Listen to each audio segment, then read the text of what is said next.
Para tapusin na po yung kasinungalingan sa maleta, meron po tayong dalang maleta ngayong araw po na ito.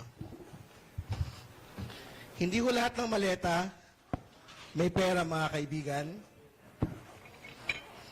Yung iba po, may mangga at peluka.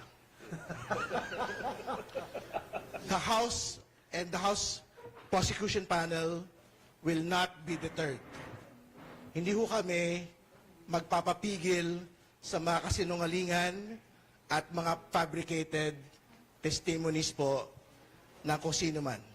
Tuloy po ang impeachment trial, ilalatag po ng Kamara, ilalatag po ng House Prosecution Panel, yung pong lahat ng mga ebidensya laban kay Vice President Sara Duterte, yung AMLAC reports, yung pong NBI reports, yung pong video documentation ng pagbabanta laban sa Pangulo.